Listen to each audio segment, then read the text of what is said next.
महाकुंभ 2025 में हुई भगदड़ को लेकर मची सियासत के बीच जहां विपक्ष लगातार योगी सरकार पर हमलावर हो रहा था और यूपी में सरकार के भीतर बैठे हुए कुछ लोग भी भगदड़ के मुद्दे पर सीएम योगी आदित्यनाथ की चुटकी ले रहे थे और उनको घेरने की कोशिश में लगे थे और षड्यंत्र भी रच रहे थे, तो वहीं 4 फरवरी को संसद में विपक्ष को हर एक मुद्दे पर जवाब देने के बाद 5 फरवरी को महाकुंभ पहुंचे प्रधानमंत्री नरेंद्र मोदी ने योगी सरकार पर सवाल उठाने वालों को मुंहतोड़ जवाब दिया और साथ ही यह भी बता दिया कि डबल इंजन की सरकार में योगी के पीछे मोदी अब भी एक विशाल और मजबूत चट्टान के स्वरूप में खड़े हैं और अकस्मात हुई भगदड़ की घटना मात्र एक दुर्भाग्यपूर्ण घटना मात्र थी और उस हादसे में मारे गए श्रद्धालुओं की मृत्यु अफसोस उस पर तो होता है, लेकिन इस पर सियासत करना और देश की जनता के सामने झूठे और बेबुनियादी आंकड़े पेश करना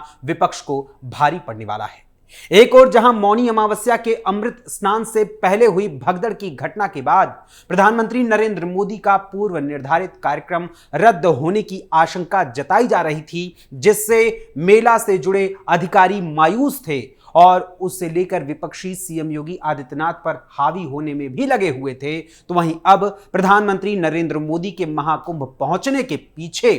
अब एक अलग ही स्वरूप में एक विस्तार नजर आ रहा है। आखिर क्या है प्रधानमंत्री नरेंद्र मोदी के वहां यानी महाकुंभ में पहुंचने के पीछे की असल वजह, आपको बताएंगे विस्तार से हमारी आज की स्पेशल स्टोरी में।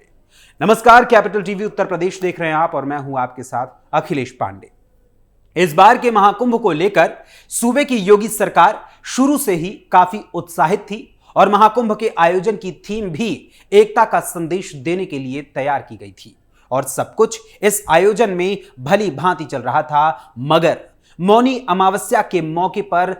सनातन धर्म के अनुसार सबसे बड़े अमृत स्नान के दिन त्रिवेणी संगम में डुबकी लगाने के लिए एक दिन पहले से ही श्रद्धालुओं की भारी भीड़ जुट गई और वो भी प्रयागराज में महाकुंभ के भीतर संगम नोज पर। और अमृत स्नान के मौके पर श्रद्धालुओं के नहाने के लिए जो विभिन्न घाट बनाए गए थे, उनमें से श्रद्धालुओं ने संगम के जल में स्नान करने के लिए ही संगम नोज की तरफ कूच कर दिया, तो वहां पर पहले से ही ब्रह्म मुहूर्त का इंतजार करने के लिए अपनों के साथ लेटे हुए श्रद्धालु जो समय का इंतजार कर रहे थे कि अचानक से भीड़ आती है और बैरिकेडिंग तोड़ते हुए संगम नोज की ओर पहले से स्नान की प्रतीक्षा करने में लगे लोगों के बीच भगदड़ होने लगती है। और इसी बीच पहले नहाने की कोशिश में हुई भगदड़ के बीच इस भगदड़ में संगम तट पर पहले से सो रहे लोगों को कुचलते हुए वो भीड़ आगे बढ़ जाती है। किसी तरह प्रशासन भीड़ को काबू करता है, लेकिन तब तक 30 लोगों की मौत हो चुकी थी और 60 से अधिक लोग घायल हो गए। वहीं इस हादसे के लगभग 17 से 18 घंटे बीत जाने के बाद पुलिस ने इस भगदड़ की घटना को स्वीकार कर लिया और फिर मृतकों और घायलों की संख्या को बताया था। लेकिन बाद में पता चला कि इस भगदड़ में सिर्फ संगम नोज पर ही नहीं बल्कि और भी 2 स्थानों पर यह भगदड़ हुई थी, जिनमें झूसी को लेकर भी काफी जिक्र किया गया था और साथ ही प्रशासन पर आरोप लगाया गया कि प्रशासन उसकी सटीक जानकारी साझा नहीं कर रहा है, जिसको लेकर विपक्ष ने सरकार को भी घेरना शुरू कर दिया।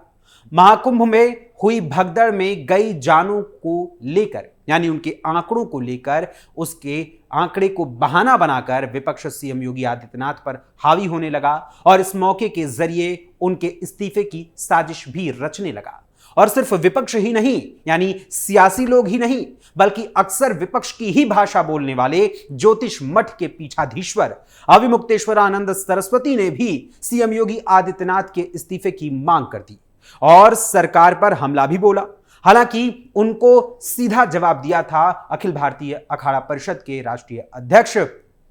महंत रविंद्र पुरी ने। वहीं संसद के बजट सत्र में इस मुद्दे पर सियासत खेलते हुए कांग्रेस और समाजवादी पार्टी के कई सांसदों ने बड़े बड़े दावे किए और मौतों के हवाई आंकड़े भी बोले और साथ ही सीएम योगी आदित्यनाथ को उनके मुख्यमंत्री पद से हटाए जाने की मांग तक कर दी।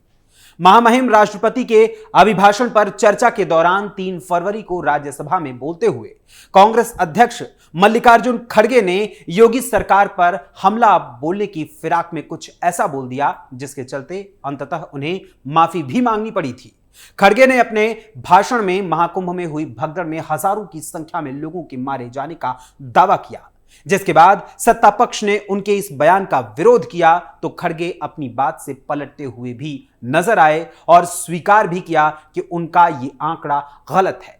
वहीं दूसरी ओर उनसे पहले समाजवादी पार्टी की नेता जया बच्चन ने तो योगी सरकार पर भगदड़ में मरे हुए लोगों के शवों को नदी में फेंकने तक का आरोप लगा दिया और कहा कि इसकी वजह से गंगा का जल अपवित्र हो गया है, दूषित हो गया है, जिसका विश्व हिंदू परिषद ने जमकर विरोध किया और उनकी गिरफ्तारी की मांग भी की थी। वहीं सपा प्रमुख अखिलेश यादव यानी कन्नौज सांसद अखिलेश यादव, जो शुरू से ही इस महाकुंभ के आयोजन पर निशाना साध रहे थे और सरकार द्वारा की जा रही तैयारियों पर सवाल दाग रहे थे, उन्होंने तो योगी सरकार पर भगदड़ में मारे गए लोगों की असल संख्या छुपाने का आरोप लगाया और साथ ही एक बार फिर से महाकुंभ के प्रबंधन की जिम्मेदारी सेना को सौंपने की बात कही। वहीं इसके साथ ही इसी क्रम में सपा प्रमुख अखिलेश यादव ने यह भी कहा कि अगर उनके आंकड़े और दावे गलत हैं तो वो अपने पद से इस्तीफा देने को तैयार हैं। इसके अलावा अखिलेश यादव ने यह भी कहा कि भाजपा के डबल इंजन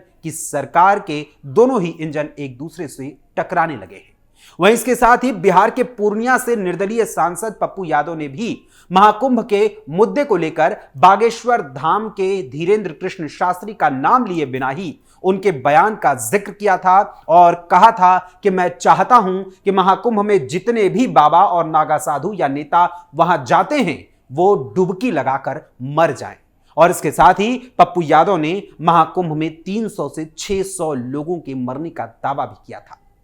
मगर एक और जहां महाकुंभ में मौनी अमावस्या के मौके पर हुई भगदड़ पर सपा प्रमुख अखिलेश यादव, कांग्रेस अध्यक्ष मल्लिकार्जुन खड़गे, सपा सांसद जया बच्चन और निर्दलीय सांसद पप्पू यादव लगातार सीएम योगी आदित्यनाथ पर हमलावर हो रहे हैं और साथ ही अन्य विपक्षी सांसद भी इस पर कटाक्ष कस रहे हैं और ये सोच रहे थे कि पीएम मोदी और सीएम योगी के बीच इस भगदड़ को लेकर मतभेद बनाकर योगी सरकार को बदनाम कर उनका इस्तीफा दिलवाने की कोशिश की जा सकती है और उसमें कामयाबी भी मिल सकती है। तो वहीं सीएम योगी आदित्यनाथ ने भी समाजवादी पार्टी के मुखिया अखिलेश यादव और कांग्रेस के राष्ट्रीय अध्यक्ष मल्लिकार्जुन खड़गे को करारा जवाब दिया है। सीएम योगी आदित्यनाथ ने कहा, कांग्रेस और सपा के बीच सनातन विरोधी प्रतिस्पर्धा चल रही है। मल्लिकार्जुन खड़गे के बयान पर अफसोस होता है और अखिलेश का तो सनातन विरोधी चरित्र उजागर हो गया है। समाजवादी पार्टी झूठ फैला रही है। महाकुंभ भगदड़ पर अखिलेश खड़गे ने झूठ पर झूठ बोला है। महाकुंभ में हादसे को लेकर मल्लिकार्जुन खड़गे का बयान गुमराह करने वाला है। सनातन विरोधी चाहते थे कि महाकुंभ में कोई बड़ा हादसा हो, लेकिन ऐसा नहीं हुआ। लेकिन महाकुंभ से षड्यंत्र करने वालों को बेनकाब किया जाएगा। वहीं जहां सीएम योगी आदित्यनाथ ने सपा प्रमुख अखिलेश यादव और कांग्रेस अध्यक्ष मल्लिकार्जुन खड़गे को करारा जवाब दिया, तो दूसरी ओर कल यानी 5 फरवरी को प्रयागराज के महाकुंभ में संगम स्नान करने पहुंचे प्रधानमंत्री नरेंद्र मोदी ने सीएम योगी आदित्यनाथ को बल देने के साथ साथ उनके प्रोग्राम के कैंसिल होने की आशंका से मायूस होते अधिकारियों को भी उन्होंने संबल दिया और वहीं इसके साथ ही विपक्षियों को तीखा जवाब भी दिया कि डबल इंजन की सरकार मजबूती के साथ हर षड्यंत्र के विरुद्ध लड़ रही है। वहीं इसके साथ ही महाकुंभ भगदड़ को लेकर यूपी सरकार के भीतर भी जो कुछ लोग सीएम योगी आदित्यनाथ को लेकर अलग ही प्रकार की खिचड़ी पका रहे थे कि शायद अब पीएम मोदी सीएम योगी आदित्यनाथ का साथ छोड़ देंगे, तो उन्हें भी प्रधानमंत्री नरेंद्र मोदी ने इस महाकुंभ में स्नान कर साफ संदेश दे दिया है कि यह हादसा मात्र एक संयोग है। लेकिन इस हादसे के बाद भी वो सीएम योगी आदित्यनाथ के पीछे मजबूती रूप में यानी कि एक पूरी मजबूत चट्टान के स्वरूप में उनके साथ खड़े हैं। प्रधानमंत्री नरेंद्र मोदी के महाकुंभ स्नान और इस दौरान सीएम योगी आदित्यनाथ का उनके साथ होना और विस्तार से महाकुंभ के भव्य, दिव्य, डिजिटल और एकता का संदेश देने वाले आयोजन के बारे में बताना कट्टरपंथी और सनातन विरोधी विचारधाराओं को रखने वाले लोगों को उनका यह साथ रास नहीं आ रहा है, बल्कि इससे उन्हें तीखी मिर्ची भी लगी है। और प्रधानमंत्री मोदी ने योगी के बाहरी और आंतरिक दोनों दुश्मनों को भविष्य के लिए आगाह भी कर दिया है कि सावधान हो जाओ, ये दोनों इंजन एक साथ हैं। वहीं प्रधानमंत्री नरेंद्र मोदी के संगम स्नान के बाद यूपी सरकार ने एक बयान भी जारी किया।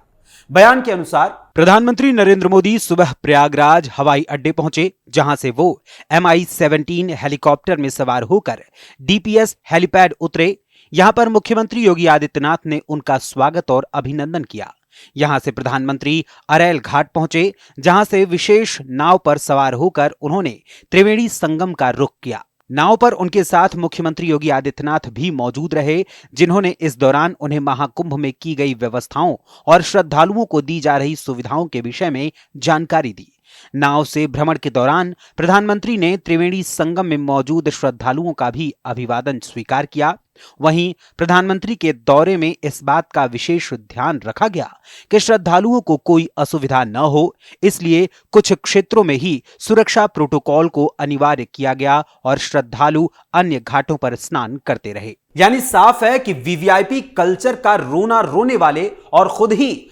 उसी वीवीआईपी कल्चर का लाभ लेकर संगम में स्नान करने वालों को भी अधिकारियों ने, यूपी सरकार ने दिखा दिया कि व्यवस्था आखिर महाकुंभ की कैसी की गई है। अब प्रधानमंत्री नरेंद्र मोदी के संगम स्नान और सीएम योगी आदित्यनाथ के साथ उनके नौका विहार को देखकर सभी विरोधियों को तीखी मिर्ची जरूर लगी होगी। वैसे प्रधानमंत्री नरेंद्र मोदी के संगम स्नान से विपक्ष को मिले जवाब और सीएम योगी आदित्यनाथ की ओर से सपा प्रमुख अखिलेश यादव और कांग्रेस अध्यक्ष मल्लिकार्जुन खड़गे पर किए गए पलटवार के साथ साथ इस दौरान जब